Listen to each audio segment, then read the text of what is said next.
ओम नमः शिवाय। जय श्री राम, जय माँ काली। प्यारे भक्तों, आज मैं आप लोगों को अमर ज्ञान की कथा सुनाने जा रहा हूँ। कृपया कर इस वीडियो को बिना स्किप किए इसे जरूर सुने। ज्ञानवर्धक कहानी है। चलिए कहानी को शुरू करते हैं।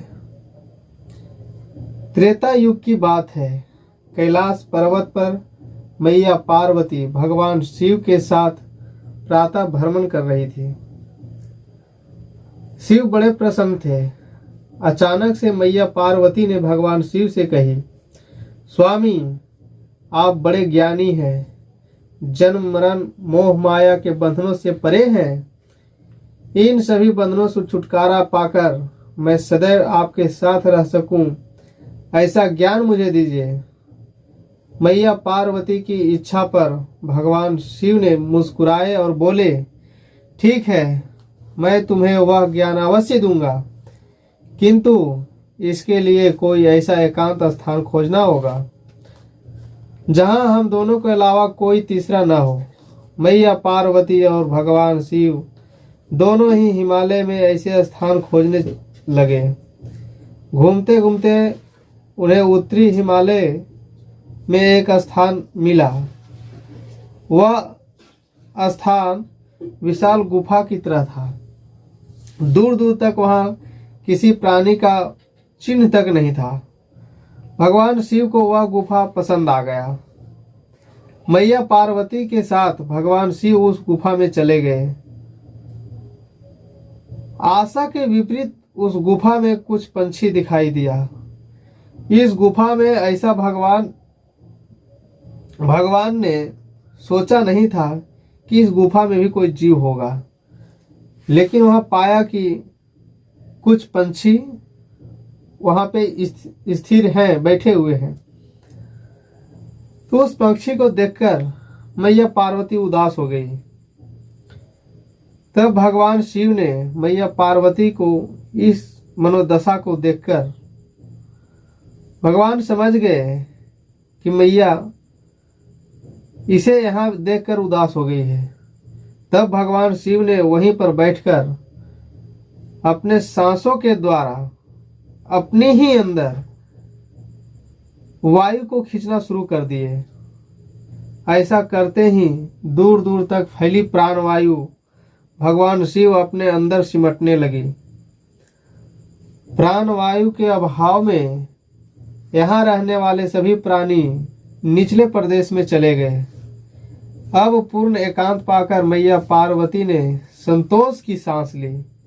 अब उन्हें लगा कि अब मैं एकांत हो चुका हूं।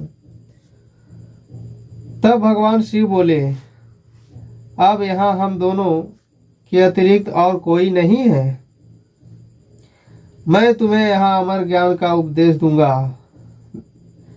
तुम ध्यान से सुनना, बीच बीच में हुंकार भरती रहना, ताकि मुझे पता चलता रहे कि तुम अमर कथा सुन रही हो।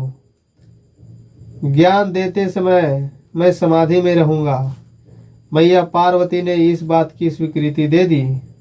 भगवान शिव ने मैया के स्वीकृति पाकर समाधि में बैठ गए। उनके श्री मुख से अमर ज्ञान की अमर कथा फूटने लगी।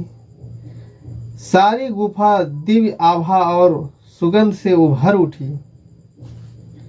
कथा सुनते सुनते पार्वती मैया इतनी विभोर से हो उठी कि उन्हें निद्रा ने आ घेर लिया।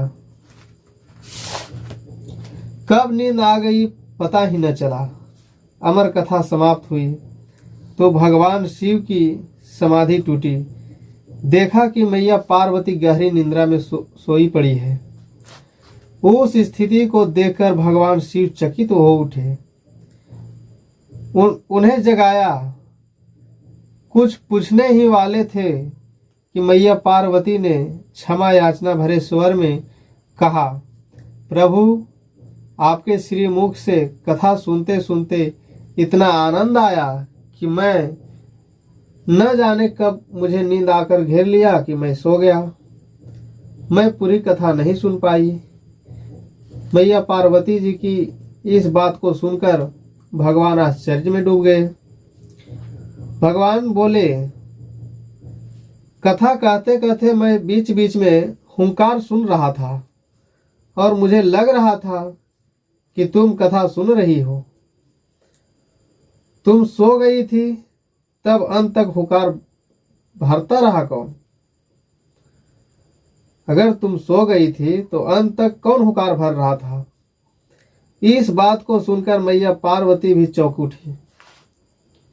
भगवान शिव ने फिर इधर उधर देखना शुरू कर दिया तो गुफा की छत के एक कोटर दिखाई पड़ा। तो कोटर के ऊपर से कबूतर के बच्चे का एक जोड़ा उन्हें नीचे झांकता हुआ दिखाई दिया।